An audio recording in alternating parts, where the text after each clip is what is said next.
Welcome to Voyager, Please, a hateful voyage through the Delta Quadrant. My name is Joseph. I'm your co-host, Peter. We've entered season 4, Peter. Long last, much fanfare. You've come this far, and finally, Casey's interested now in what we're doing. Yeah, man, she was there with me the entire episode, paying attention. I don't know if I want to say proud or sad for her. It's a strong emotion one way. I just don't know if it's a good one or a bad one that I've finally dragged my wife into Star Trek fully. But you know what? Screw it. She was all about Discovery. Her cherry's been popped. She just needs to get into that 90s jumpsuit. Mm-hmm.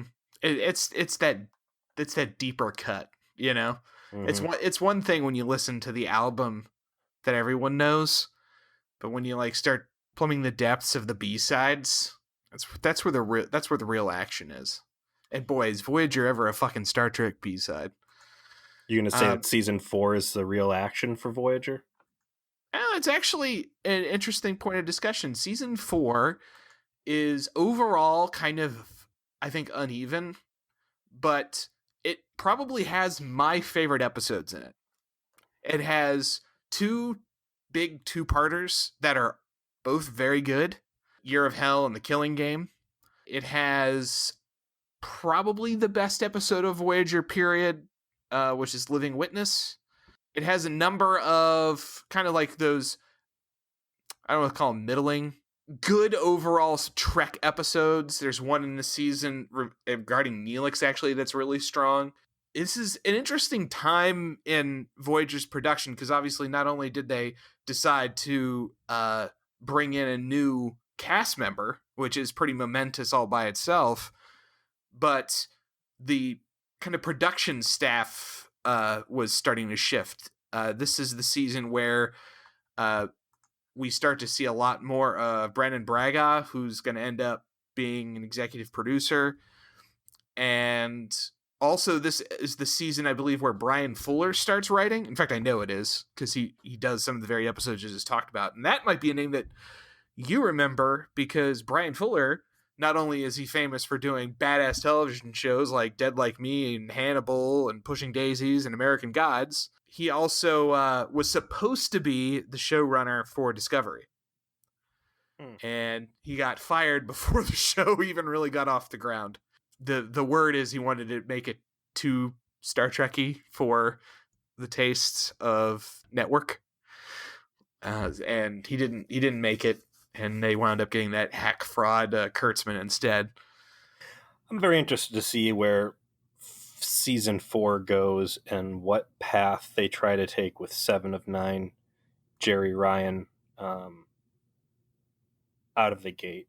Because I think in my mind that this is going to be like the BC and AD mark for the show. We've seen already the leanings towards sexy time. the Lisa Kinks. Yes. Season 3. And I don't know. Part of me feels like we're going to be trading off a very well-rounded, non-sexualized, value-add Kess for big titties and a tight outfit, and that it's going to take a while for 7 to become a character, not just a figure. That's my expectation. I'm afraid that the show is going to be losing the spirit it should have had out the gate that took it 3 seasons to actually find.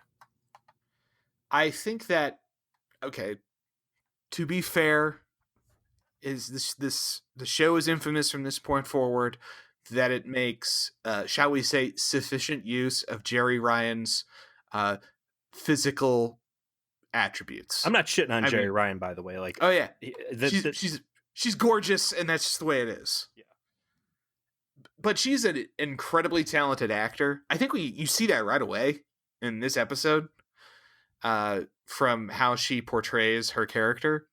And there's some interesting notes that I had not known that was in the Memory Alpha about the advice the director gave her about how she portrays herself, which makes things make a lot of sense. It certainly is true that they trade on Jerry Ryan being a stacked blonde to try and get eyeballs.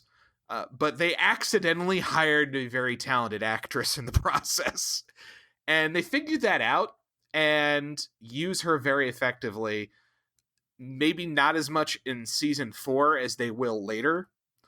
But they do eventually, use the Jerry Ryan's acting talents to their advantage, more so, perhaps even than her other talents. So yes, I agree with you. I'm gonna miss Cass. I feel like season 3 was, like you're saying, was building and building into Voyager kind of finding itself, and then this feels like studio interference. Exactly. Yeah. Perfect. Yeah, I think and that's a perfect description of that. There's dudes in suits that pass down a note. And I mean, did they ever really make it clear? And we can have a whole goodbye Kess episode later, but did they really make it clear why Jennifer Lean exits the show? they certainly give Kess an exit story. I I have no knowledge whatsoever on how it is that Jennifer Lean might have taken her being written out of the show. Oh, did she get written out? Did she want to exit? Like Denise Crosby and Tasha Yar, she wanted off the show because she didn't enjoy the role. And I'm curious if this is the studio wanting her out, or her wanting it out, or just them deciding that they want to keep the cast the same size, and that means for someone to come on, someone has to leave. That's maybe going to be some homework for us. I think so. I would be interested to know that. It's amazing that we don't know that. I mean, between the two of us, that something as big as a cast member. Well, I think that has to do with like Kess being relegated to being this unimportant speed bump of a character in Trek history. You think of how you conceived of Kess. I hated your her. limited, without even seeing a second of her on screen, right? Like at most, she's not thought of. At worst, she's considered, a bad character. And in truth, I think she was my favorite character easily. Second, maybe to the Doctor, but definitely top 3. Easy. I would agree. I would say that she was absolutely my number 2 behind the Doctor for the first 3 seasons. And honestly, I didn't appreciate her until I went back and watched all these episodes to do the show. We talked about it before. I mean, maybe she's just a character that works better in 2019. It could be that time has put her in a different perspective. I agree. But in a lot of ways, 7 of 9 takes over the role of the kind of naive / isolated observer that Kess used to inhabit.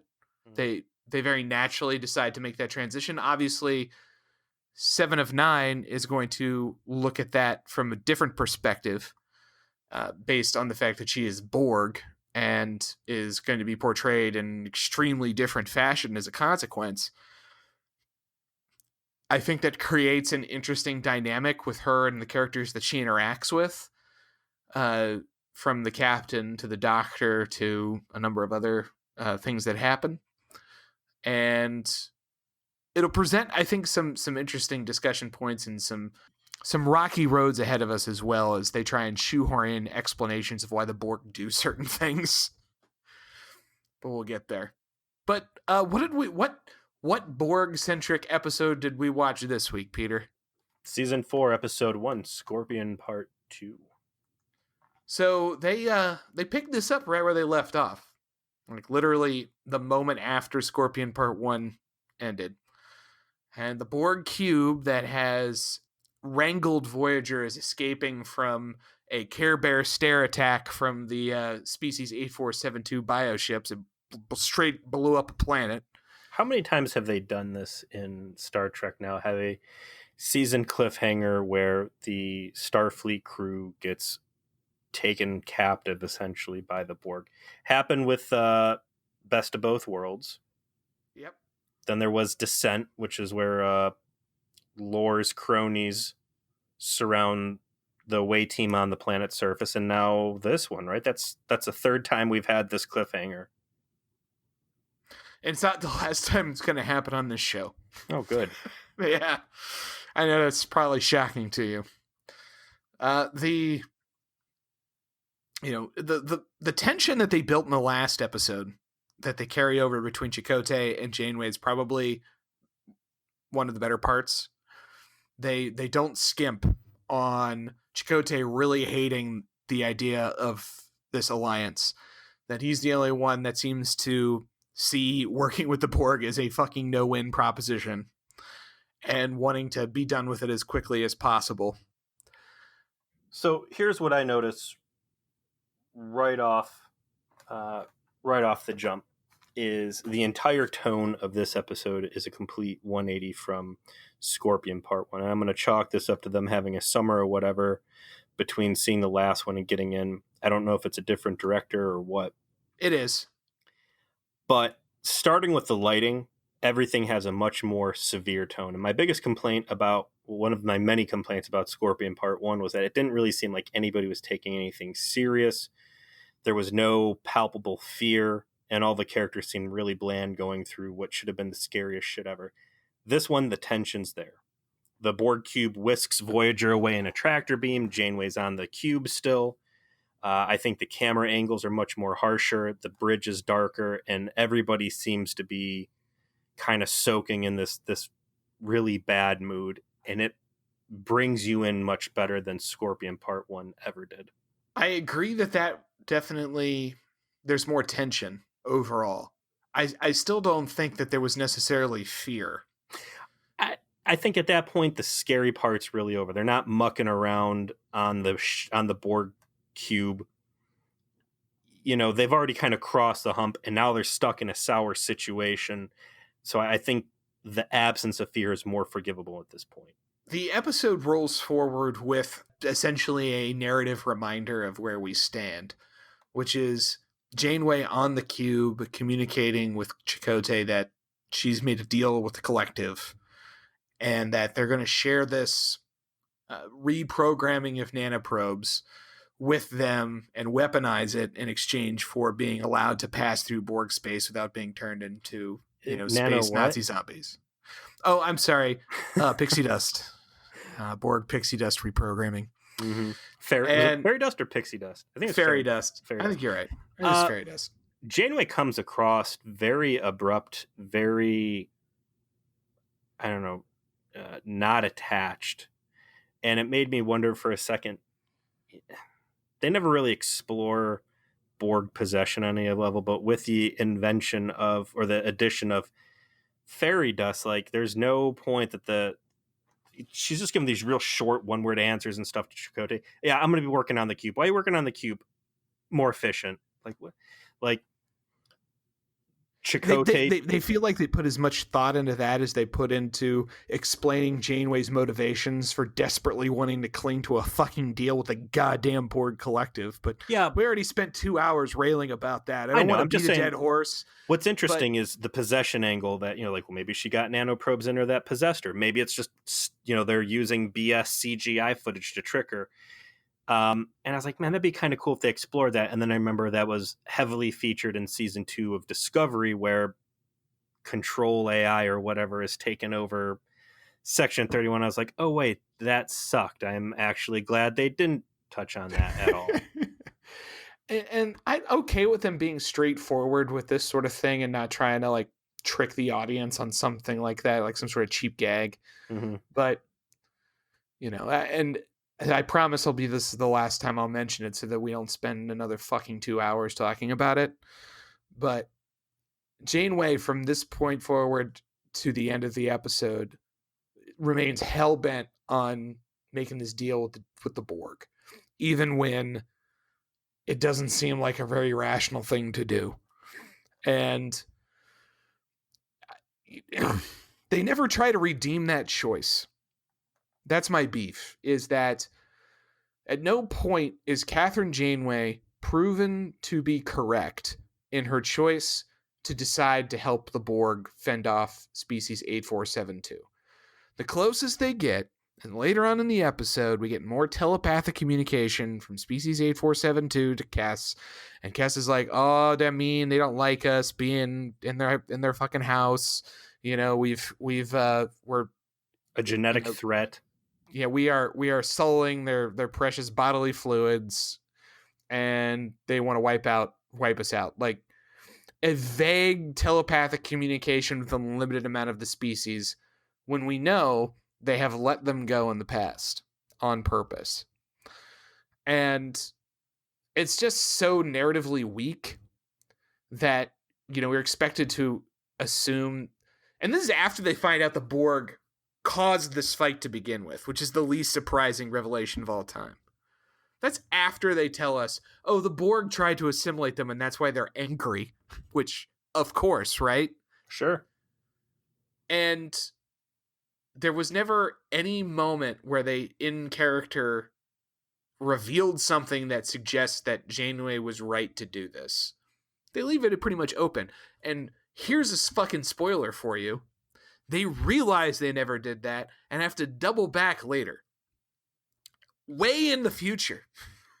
Not this episode, not even this fucking season. They're like, oh yeah, we never fucking resolved that, did we? Well, they never apologize for getting Hogan or anybody else killed on Chakotay's child custody hearings. So, it's par for the course. Voyager's a ship where leadership does not say I'm sorry.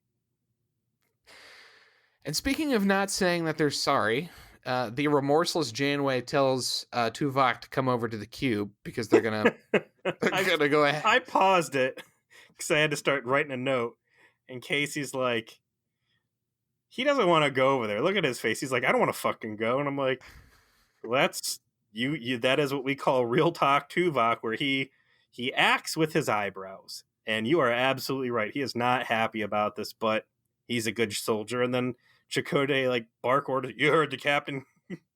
Get the fuck over there. Keep in mind, Chakotay and Tuvok have never really been BFFs. So I'm sure of all the people to order over to the Borg cube, Tuvok's pretty high on Chakotay's list. I mean, remember, Tuvok 2 episodes ago got found out as having created a simulation where Chakotay was a charming, manipulative mutineer. Uh-huh. Clearly no love lost between the two. They continue to go towards the Alpha Quadrant. So the Borg cube changes course to go in the direction of the Alpha Quadrant to quote unquote prove that the Borg are holding up the deal. Splitting hairs. The Borg have transwarp drive, right?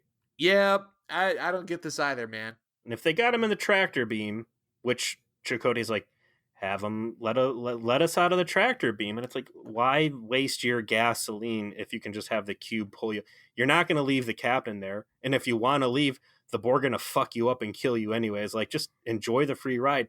And if the Borg really do want to get the cure faster, then just transwarp their ass over to the edge. Right, the Borg are capable of going from the Delta Quadrant to the Alpha Quadrant in, we'll say, what, months? A matter of a very compressed time frame.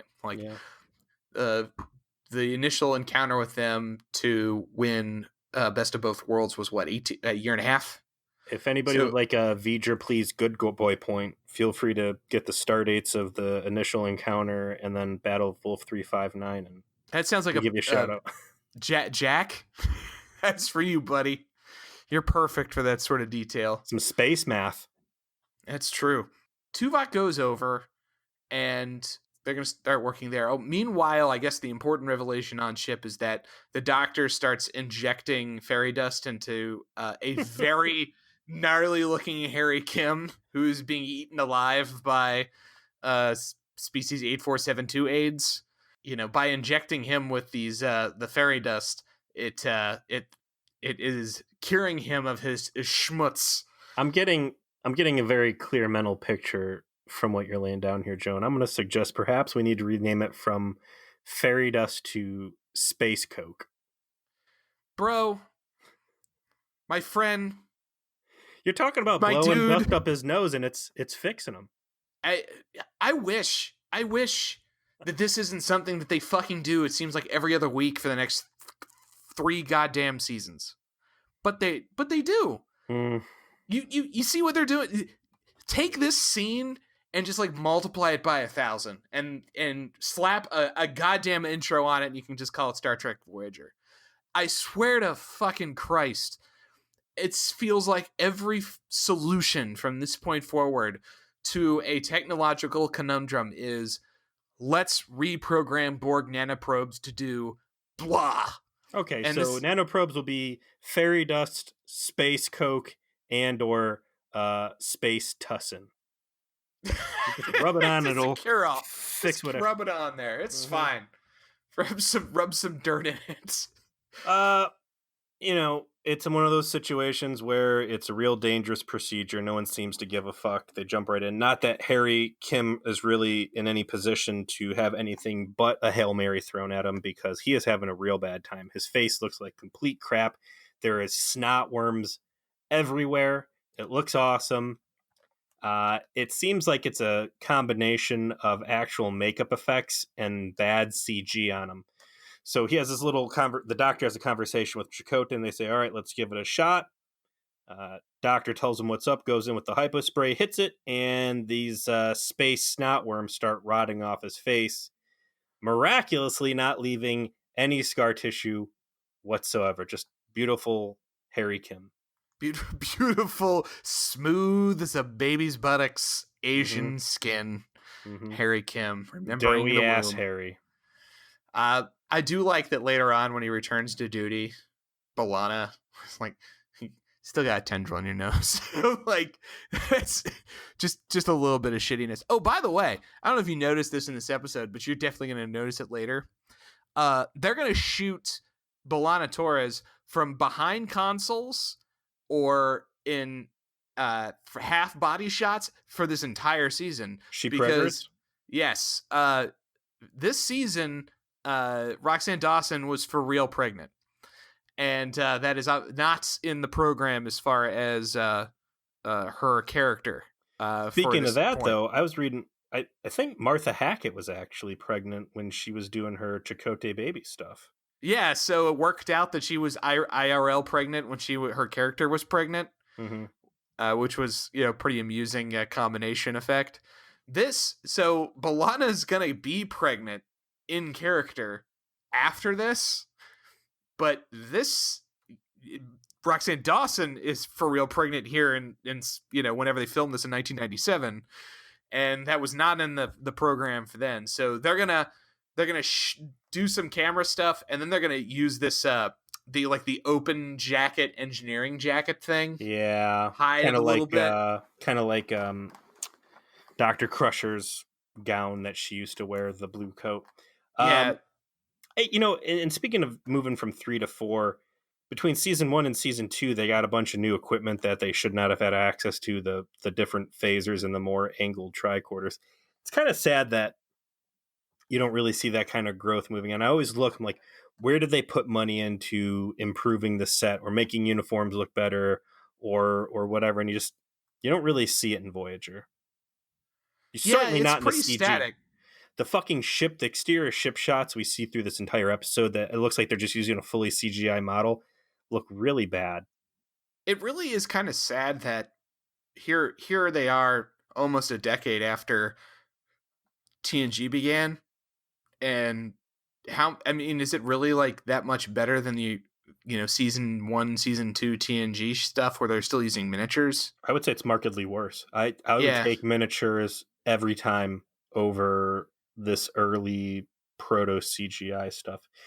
Back in Medbay, speaking of terrible CGI, Kes starts having some bad dreams as the aforementioned telepathic messages promising all doom and gloom from species 8427 come 8472. I don't respect these people. I'm not going to pronounce her name right. She starts getting these weird, like, telepathic attacks where she sees their bad CGI asses stomping around Medbay, screaming, cowering the corner, and the doctor has to kind of talk her off the ledge. They kind of faked me out, because at this point, the aliens, they start using Kes as a homing beacon, and they're able to kind of do this sneak attack, pop out of nowhere, and start attacking. And it comes with a pretty big cost. It's one ship, and the entire cube that's escorting them has to slam into the alien ship to destroy it. I thought at this point they were going to write her off the show by her saying, I'm too much of a threat to the ship. Wherever I am, they know you're going to know, or they're going to know exactly where Voyager is all the time. I have to leave, and that's going to be the conditions that she parts ways with the ship. Well, I mean, wait till next week. That's all I can say, man. Just wait till next week. Over on the Borg ship, Tuvok and Janeway start making some startling revelations that the aliens and the ships are all made out of the same gunk, and that they're going to have really good traction with these new weaponized fairy dust bombs. They get to the little workstation they've been provided within the cube, and they start trying to work with the collective, and the collective's like, nope, we're not talking to you that way. You guys are going to get like half-ass assimilated. And Janeway and Tuvok get literally bent over, and they start trying to put one of these little doodads on their neck the same way that Chakotay got back in Unity. And they're like, no, we don't want to be assimilated. And the Borg's like, oh, we don't care. And then Janeway plays I'm going to call this alliance off and destroy everything. They pause for a second. Well, what if you give us one person to talk to? And it's like the most weakest, sorry ass reason to drum out 7 of 9 possible. Like, it's full force ramrodding. I have zero buy-in to why they're going to designate one drone to be their liaison instead of just matrixing them in, but whatever. And even my wife's laughing because, they're using a lot of heavy smoke effects and all this. And like, they're going to have her walk out of the smoke. And I'm like, I bet my left arm they're going to do this, some sort of like pro wrestling walk out of the smoke grand intro. And sure enough, 7 of 9's encounter with pro wrestling happens later. But yeah, not too late to go back and start on Orville, man. Hey, listen, you count your blessings. After we're done with this show, we're gonna do Enterprise. But the stay with me. The setup for 7 of 9 is really weak. They like say, hey, why don't you do like a thing like what you did with Jean-Luc Picard and Locutus and just give yourself one voice to speak through. It is very ramroddy and stupid. Like, why in the world would the Borg cop to this? Yeah. And Stevie, whether you're talking to the voice in the room or a drone, it's the same inefficient conversation verbally. Like, this does not make any sense. Stevie said when 7 of 9 came out is that, man, why would the Borg let her keep those tits? And her point was like, the Borg are a bunch of space zombies, right? Like, they would just chop those off. They did. That's not boobs. That's just RAM. It's just where keep her hard drives. Mm-hmm. That's those are just I don't know, power supplies or something. But Borg drone comes out. It is very much 7 of 9 as she introduces herself, tertiary adjunct of Unimatrix 01. And the performance note I read that Jerry Ryan took from this, it was kind of interesting. She apparently watched First Contact and then a few other episodes from TNG where the Borg were involved. And she didn't quite really know how to play this character as like somewhere between a drone and the Queen, because she's not quite either. And apparently the inspiration she took was like a Prussian general. So very stern, extremely self-confident, not entirely your own. You're still very mechanical, but a heavy sense of arrogance. And it made a lot of sense. Like when I read that, I'm like, oh yeah, this is exactly what she did. The cue that I would have said she got was a strip club, because when she comes walking out of the smoke, it's like being at a titty bar and the dancers come out to Girls, Girls, Girls by Motley Crue. She's got this swing in her step. She's just dripping with this attitude. And I don't know what part of this was supposed to be Prussian general, but it is very much nothing like any Borg drone we have ever seen before. And I'm surprised that they would have handed her First Contact, because I read the same notes. They're like, but don't pay attention to the Queen, because you're not going to be like that. Well, then why bother watching First Contact? You should have been all over, what was the Hugh episode of Next Gen, where the Hugh. Oh, Iborg, yeah. Iborg. And like, that is very much what I was expecting to see. And there is no similar between these two. She's got definite attitude. She's got definite swing in her ass. And I think that'll all work for her post Borg, but as a drone company woman, it's a real bad fit. They do a very good job of explaining why she's this way as time goes on, and they build her character up. So I don't want you to leave this with the sense that this was just done with no sense of explaining why. They do explain exactly why, actually, later on, as to why she seems to have this very specific personality. Yeah, but And that's what just retconning, man. Like, why she's like this is because this is our new shiny character, and we want you to pay attention. And wow, just look at her go. I get it, and you can retcon whatever goofy story you want after the fact, but I mean, yeah, I can't discount the idea that they came up with it entirely as a retcon, but what they do with explaining it felt good enough to me that it didn't automatically raise my hackles to say, oh, they're just doing this because they have a plot hole where 7 of 9 clearly had some level of personality before she actually was disconnected from the rest of the collective. And I think that counts for something. And the episodes that they do with the Borg that are the most interesting are actually, to me, the ones where this part of 7 of Nine's backstory is explored, because it touches on the nature of the Borg, what it does, what happens when you get assimilated, how it destroys you, what happens, obviously, and most relevant here, when that connection is severed, what, if anything, are the imperfections in this process, that sort of thing, all loops back into why is 7 of 9 like this. And again, to your point, it might be retconning, but I don't think it was. I think they had some plan as to what they wanted to do with the Borg. Maybe not like really completely thought out at this point, and they execute on it over the next few seasons, and it ends up being some of the more compelling storytelling that they do with the Borg as a species. There's plenty of shit too, plenty of shoehorned crap, but there is some good stuff as well.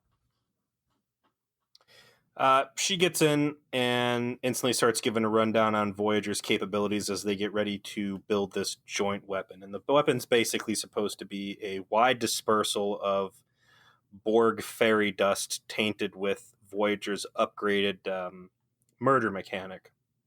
For anyone out there foolish enough to care about Voyager's photon torpedo complement, at this point we're sitting at 32 photon torpedoes, which is just a completely ridiculous number. Whatever. And they're like, how would you know about all of our weapons and everything? And we get our first of many answers, which is simply, we are Borg. Okay, we get it. You guys are super sweet badasses. Whatever. But old Kess over on Voyager, she's sending out the homing signal. So we don't get too far in this arrangement of Tuvok and Janeway working over on the cube. Like I said before, one lone alien ship comes out of a magic hole and starts shooting. And they ding the Borg cube. Now keep in mind, how many Borg cubes were one of these able to destroy just last episode, which was like in character 40 minutes ago? That would be 15, Peter. 15 cubes. This thing bullseyes the cube. It keeps going. And then the cube, having just accessed Voyager's full database, we're able to get current on the Star Wars saga, watch The Last Jedi, and realize that when push comes to shove, all you gotta do is just ram your enemy, and you can take down anything, even the Emperor's flagship. So the Borg just kind of turn around and slams into this thing, and all of a sudden you have one cube taking down one alien ship, whereas one alien ship previously had destroyed 15 cubes. Explain this math to me. Well, they don't even explain it in the episode, because later on we're going to get dialogue from the collective of some bioships popped out and blew up 8 Borg planets, destroyed 153 cubes, and killed 8 million Borg. Like, they don't, like, suddenly depower in every other circumstance the bioships. The bioships are still just running the hottest dick all over the Borg at every stretch. But for some fucking reason, Species 8472 weapons, A, don't immediately always destroy Voyager, even though it really fucking seems to that it should. And B, in this instance, didn't blow up a Borg cube in one shot. And somehow gets blown up by it kamikazing. I mean, it is very ham-handed writing. And I don't think there's any other way to justify it. I'll justify it by saying that Voyager's experiences and culture of Neelix's space cheese has hardened them against these That's true. 8472 weaponry, and they have it is bioweaponry, and they have bioelectric, basically circuitry that has been hardened with antibodies from assaults from a filthy space cat that doesn't follow health code violations. Voyager is just way too cheesy at this point for Species 847. Oh man. Yeah. Wow. And still a better explanation than the one that they don't give you at all. They might as well be shooting silly string at Voyager. Whatever, moving on. Cass continues to have visions of Species 8472, and the doc's like, yo, this is getting real serious. They seem to be really, like, tapping into her, like, mind. And, they have the dialogue on the cube where Seven of Nine is basically keeps trying to push Janeway, and Janeway pushes back, and they're kind of setting up the extreme amount of arrogance that Seven of Nine has as a Borg. They do establish that she is human, and that she was assimilated 18 years prior. So I want to touch on something real quick. I had a question last episode if Borg can grow old and die, and they have to like go out and actively assimilate new Borg to replenish lost numbers. If she's able to age from being a little girl to an adult, then I think it's clear that the body continues to mature and die. Yes, and there is some things that they decide to do with explaining why a child could be captured by the Borg and grow to adulthood, and some other stuff that ends up just being like, what? It's the not great Borg canon. And unfortunately, that's going to be part of it. But we establish she's human, and that she's been Borg an extremely long time. When the cube kamikazes itself, essentially Janeway, Tuvok, and a bunch of Borg, including Seven of Nine, beam over to Voyager to save themselves and continue working on building bioweapons. Janeway, however, is super effed from getting like a static shock from the bioweapon, and is essentially needs to be put in a medical coma to save her brain functions while the doctor does his space wizardry necromancy. So we are treated to Chakotay getting a last-second lecture from Janeway to say, make sure you hold up my end of the bargain and make this work. Okay, I will now enter a coma, and you'll be in charge now. I don't think it's a bad scene. I enjoy Janeway and Chakotay not being on the same page.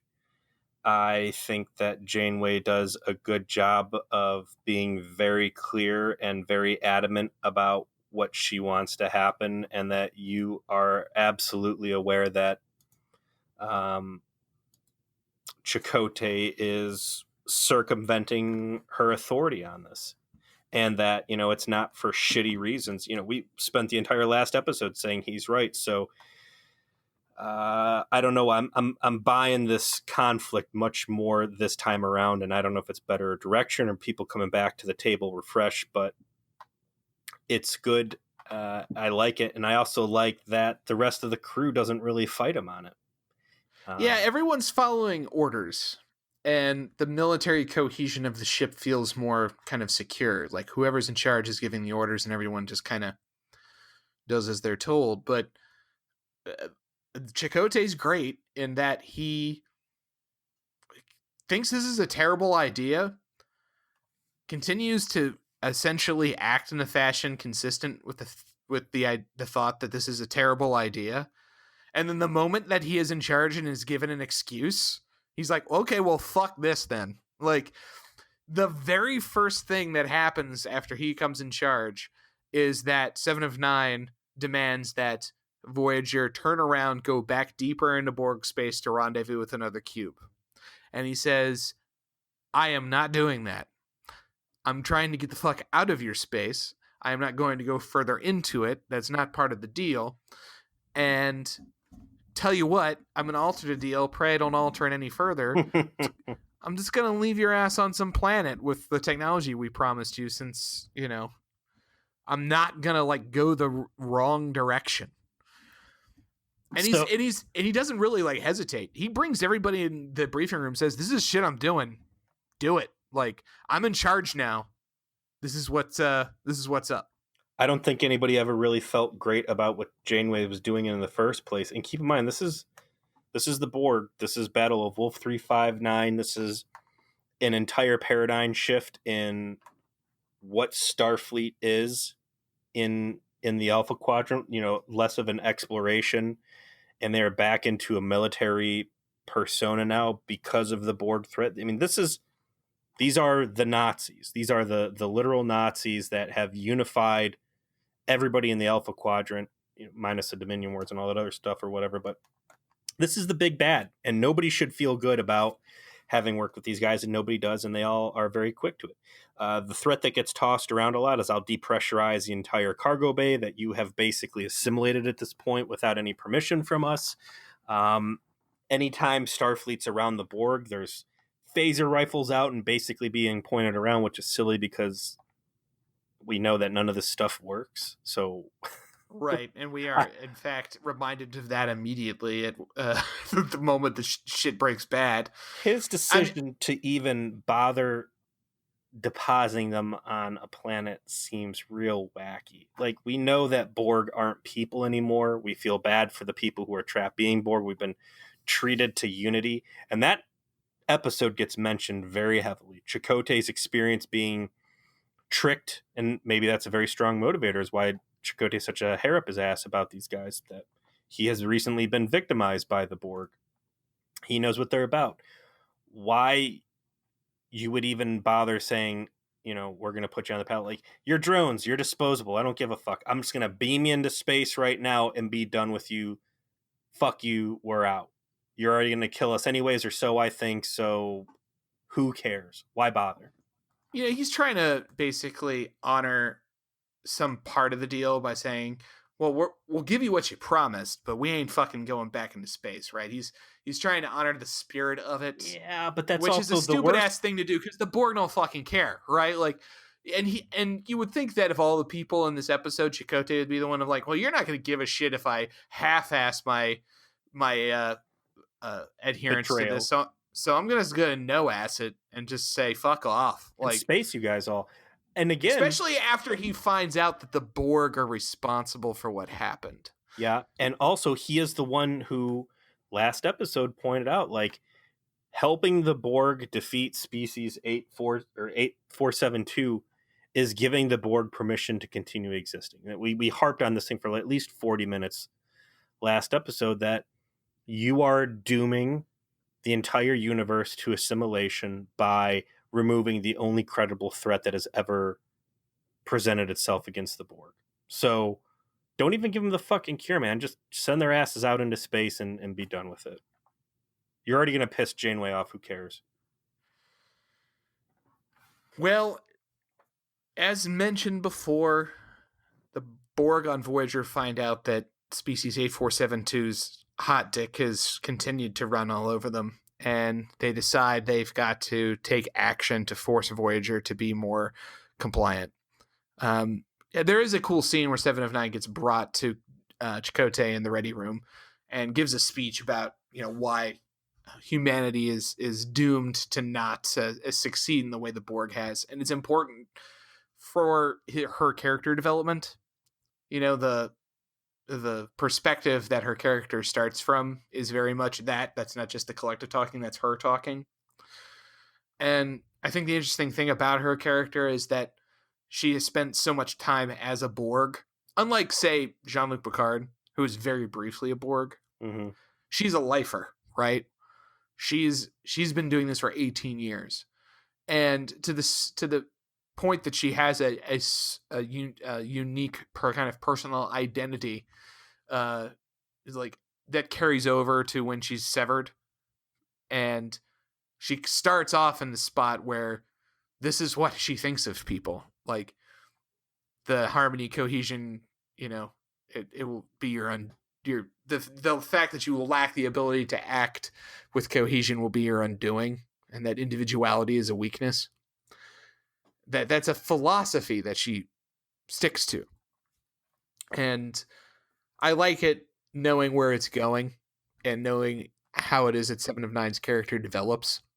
The consequence of this, though, is that the Borg decide to, hijack the ship, as you fucking do. Of course, they first have to overcome Mighty Tuvok's security precautions. Not hard. I mean, Seska can do it, and the Borg can do it. I was just going to say, like, they probably open the control panel they're trying to get in, and there's just Maquis post-it notes and, like, all over the place. Like, Tuvok's password is password. Don't forget to cut the red wire first. Have fun. Good luck. And a smiley face. As they arrive at the moon that they're going to drop them off at, they hijack the deflector controls to basically create a space vortex to suck them into where species 8472 is from. Chakotay follows through on the threat and decompresses the entire deck. He gets all, of course, the Borg except for, the one that's Jerry Ryan. And they find themselves having been sucked through into the space butthole, into what is called fluidic space, and is a thing that makes no fucking sense at all. They are apparently in a parallel universe that is made of the strange fluidic matter instead of the absence of matter. It looks like chicken soup broth. Yeah, the consequences of them being there is never something that's brought up. Like, okay, is the ship immediately crushed by pressure? Is there pressure? Is there atmosphere? What the fuck? Like, nothing. Nothing about it is explained except to say it's fluid instead of space. Juicy space, and if you can fly in juicy space, you can fly in real space. So there's a perfect interchange between the two of them, and also warp works just as well with millions of particles of fluid rubbing against your hull. None of it's explained, and it's stupid. I mean, it could just have been a parallel universe that's just didn't have it. So alien. Yeah, whatever. I mean, it's just done to be different and nothing else. So it's not very well thought out. How many times have we said that fucking shit about this show? Mm-hmm. This is when Chakotay figures out, oh, hey, you know how to get here because you came here before, and you came here before because, you wanted to assimilate something that it represented biological perfection and make yourselves cool, except, they're cooler than you, so now they're fucking you up. And so this is all your fault. So you're just getting what you deserve. Because of course, right? Like, that's exactly what the Borg would have done. And 7 of 9... Like, how else? 7 of 9 goes, like, full psycho girlfriend stalker, like, they're so perfect and they should have been 9 and blah, blah, blah. And totally cops to all of it with no hesitation, which kind of cool. But it puts a fire under Voyager's ass, because now she has forced their hand. They are going to come into contact and direct conflict with these guys, and they do not have any options. So it is going to be a fight your way out or die. And before Chakotay can even make the decision on that, he gets a little phone call from the doctor, because who is out of whatever 15-minute life-threatening dilemma she was in. Doctor has hit his cooldown. Janeway's up and running and is immediately pissed off at Chakotay for having broken the deal. Chakotay rightly defends his actions. He's saying, Borg are fucking dicks. I didn't ever believe in what we were doing to begin with. And they wanted to do some dumb shit, so I said no. And as I started complaining, I will continue to complain that Janeway's rationale for why it has to be the way it is never defended in any meaningful She way. doesn't have to. You know why it is. They wanted us to fly 5 days in the wrong direction. What would you have done? Well, I would have done it. Obviously, I'm the trap queen. That's the biggest dummy trap there is. You know damn well what I've done, Chakotay. Was there coffee that direction? I would have drunk coffee while I fell into the Borg trap. I would have went right back at him. If there was a jail there, I would have beamed Tom into it. He would have beamed himself into it. We're all creatures of habit around here. These Borg are nothing but cheese on a Borg in a big rat trap. Yeah, they have a forced revelation, I guess I'd call it, where they have to put the conflict aside to solve the problem because there's only like 12 minutes left in the fucking episode. And so they're like, well, you know, what we have to do is stop fighting each other and overcome the problem.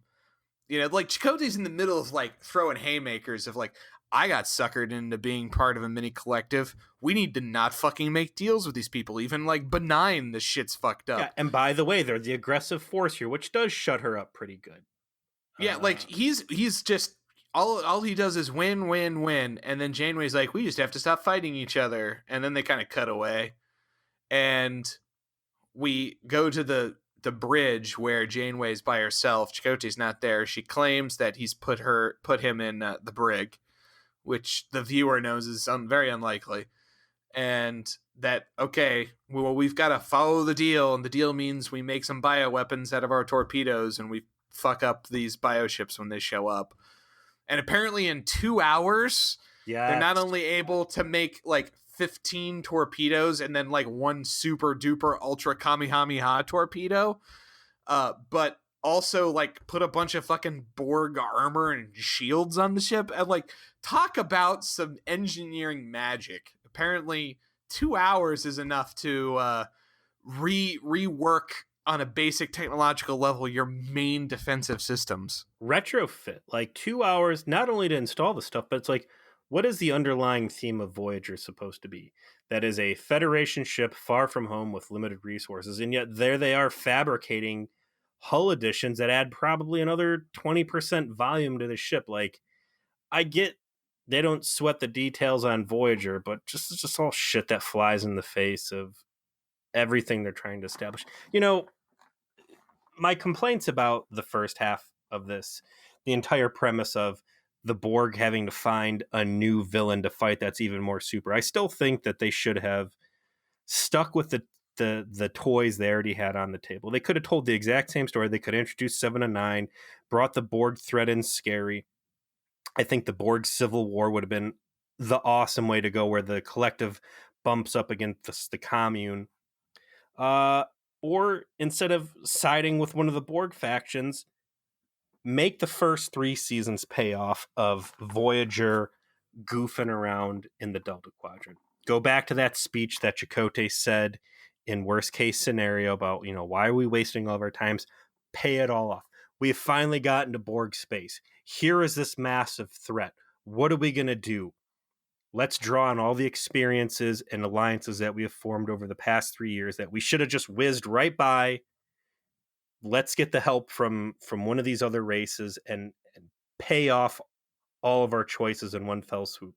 But we don't go that direction. We go with magic Borg armor that looks really sweet, I guess. I don't know. And off they go to war with the worst Mewtwo CGI centaurs possible, and they wreck them. You know, Janeway's like, back off, we're gonna F you up. We got some real juice now. They ain't having it, and they lay him down hard. So, again, the only kind of avenue by which we experience this is cast telepathic stuff. I don't think it's particularly well defended by the show as to Species 8472's villainy, but it's what we got. They throw the torpedoes at them. We have a dramatic pause before they blow them up. And ultimately, this convinces Seven of Nine that it's okay to go back to real space because Voyager has successfully developed the weapon that the Borg want. They go back, and that's when they comically get like trailed by like 9 of these ships. Again, that's enough to blow up a planet. And they like shoot at Voyager, and it tags them in the rear, and they take a little like sparkly hit, like it's fucking nothing. I know we're splitting hairs, but they're not hairs. I mean, these things are blown up. Fucking cubes, it's in this episode. Like the discontinuity of this is present within this episode. Voyager has just demonstrated it can fuck them up and actually destroy them. These are now an alpha level threat. Whatever punches 8472 may have been pulling earlier because they weren't sure about Voyager, this is now the real deal. And like you said, they're landing direct hits and nothing. My brain is full of fuck. They fire off a super torpedo. Apparently it's a class 10 probe they rigged with like a giant warhead. It basically just lays down a giant bomb that blows up 8 of these vessels all by itself. Okay, so Voyager not only apparently just can't be destroyed by these things, but is now these nanoprobe bombs are good enough to just evaporate these dudes no problem. What happened was over the summer between filming, Voyager started dating the Dungeon Master. Yeah, and got some very interesting upgrades. Got a Staff of the Archmagi, did we? There was a pretty cool scene back on the cube when Tuvok and Janeway are over there trying to figure this super weapon out. Like, look, we've got this super flesh-eating leprosy bomb. Now we need a way to just create it. And Tuvok and Janeway are talking small. And the Borg are like, no, actually, we're going to make like this mega nuke that can hit multiple star systems at the same time. And Janeway's like, no, that's too much. And it's like, what do you think you're dealing with? What possible outcome other than the most drastic shit that's going to hurt the most people possible, whether or not they're intended targets? So even a bomb with this spread, I thought was still kind of surprised that Voyager would go ahead and develop it. I can't find the right way to quite phrase my objection here, but suffice it to say, Voyager is successful in fending off species 8472, and they decide to retreat. And 7 of 9 takes note of this, and in the most predictable heel turn of all time, immediately tries to seize control of Voyager so they can be assimilated. Having seen this coming, because of course they did, we get Chakotay begins to speak to 7 of 9's mind by actually using the very device that was used previously to hook him up to the hippie Borg collective, the little neural transceiver bit. And the idea here apparently that they have is to distract 7 of 9 from her attempting to assimilate the ship process long enough to overload her circuitry, which will sever her connection from the collective entirely. I'm not quite sure how this checks out, but of course it works. 7 of 9 is rendered unconscious, and her circuitry that connects her to the collective is fried. This is not something they discussed in advance, by the way. Like, this was their intention. They're just like, okay, it worked. We did this thing. My money was going to be on the bridge actually being a holodeck recreation, and they were going to kind of pull a, haha, got you. We were never on the bridge, and you don't have access to any systems, and now you're effed. The biggest head scratcher for this entire story arc comes at this very moment. It's even more than the decision to link up with the Borg in the first place and everything that happens after that. But it's the single solitary shred of fuck that anybody on this crew can spare to give to Seven of Nine.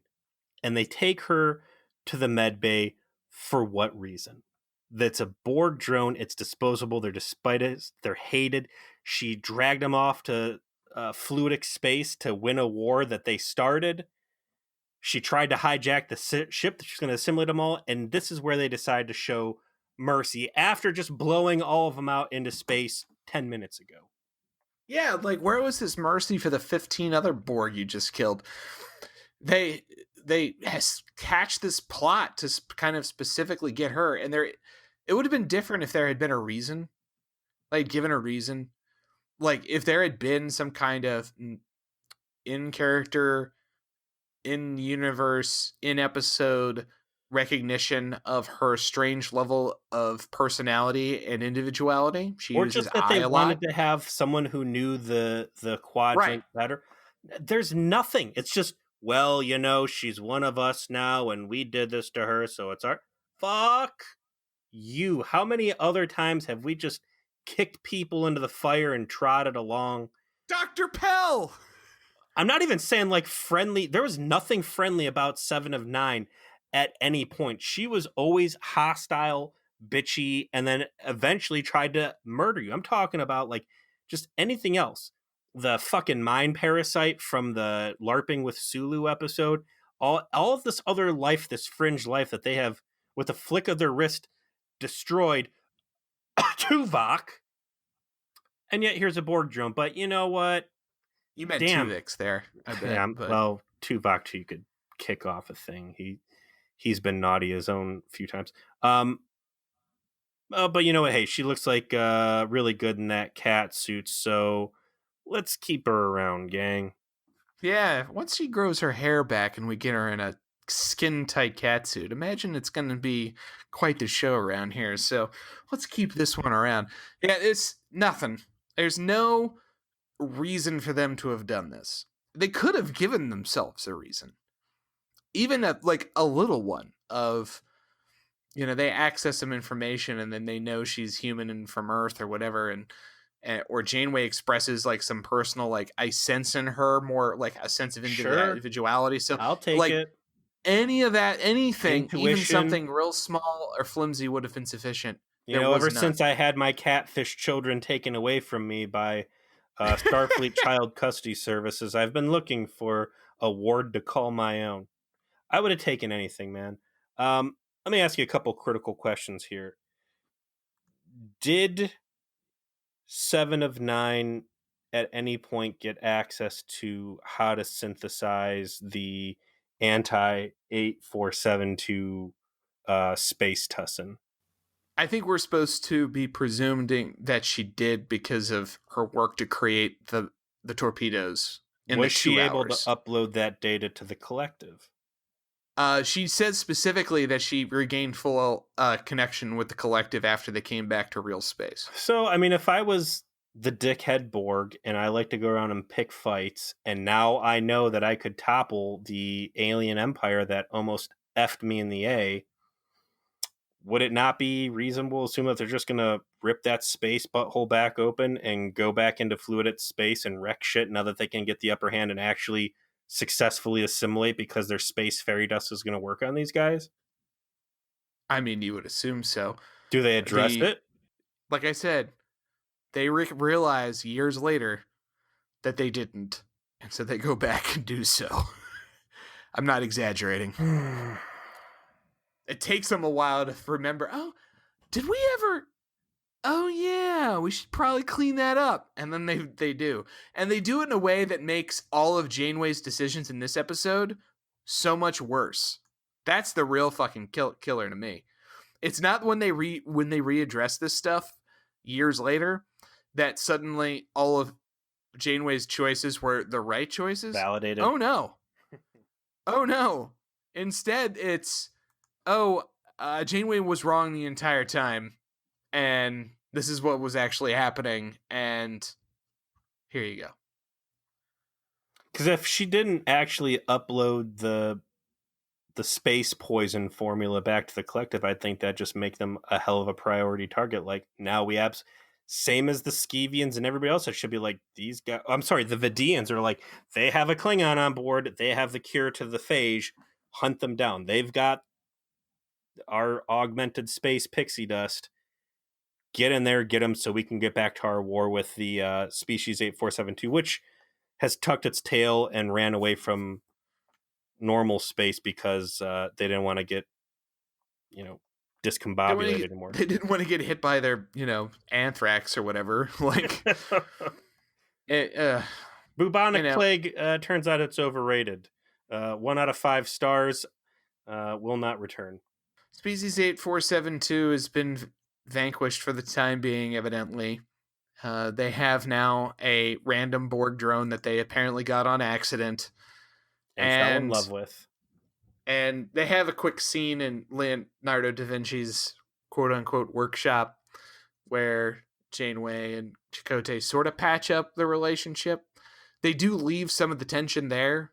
There is like, they don't say, hey, we're buddies again. It's, hey, I just want you to know not doing what you wanted was tough. And Janeway's like, I respect that you have your principles. And they kind of leave it there, which that's probably the best note to leave it on, in my opinion. That's like, in terms of realism, they did not have them become bosom buddies again. They kind of restored their working relationship, but that's it.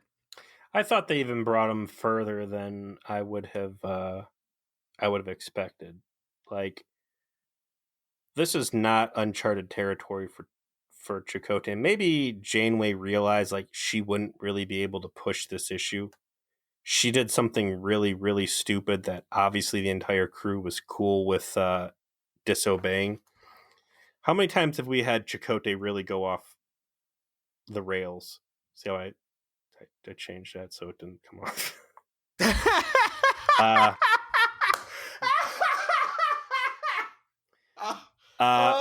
When he flew off and tried to thwart Seska on his own, that was unauthorized Chakotay time.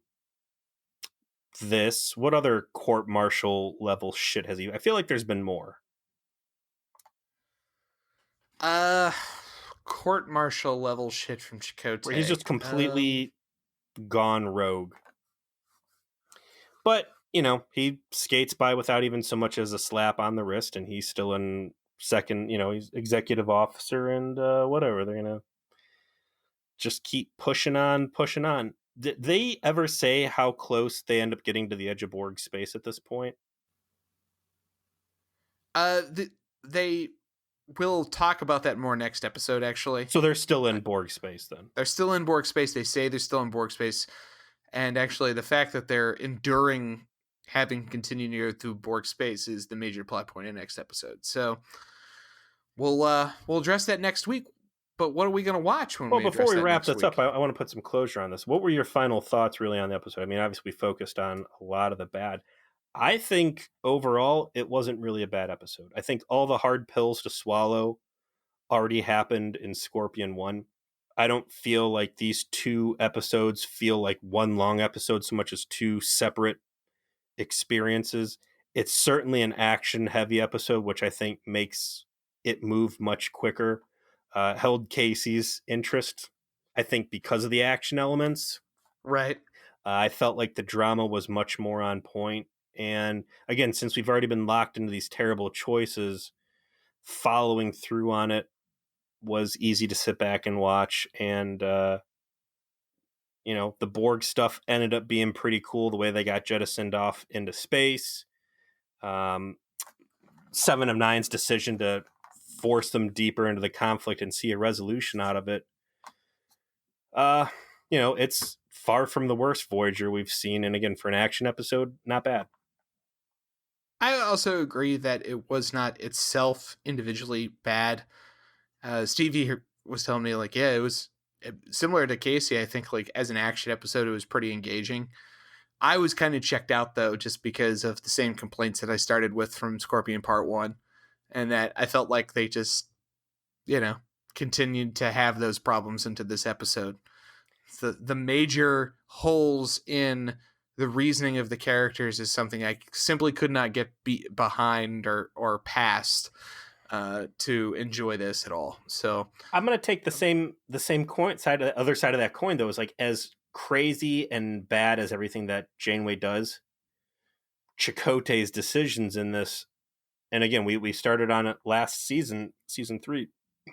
Chakotay is not a clown anymore. Chakotay has found his character, and I like what he has been becoming, and I think this really cements that he's not just a shitty substitute teacher. He is an authority on the ship, and he has tapped into the vein of common sense, and all of the complaints that we had, he acted on them, and I felt like we had a voice in the show.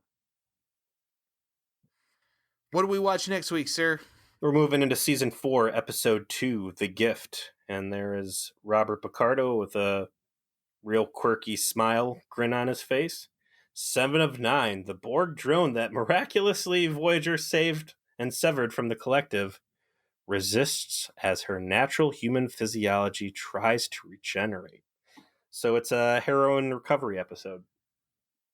And it's also where we're going to finally say goodbye to Cass. So prepare yourself, sir.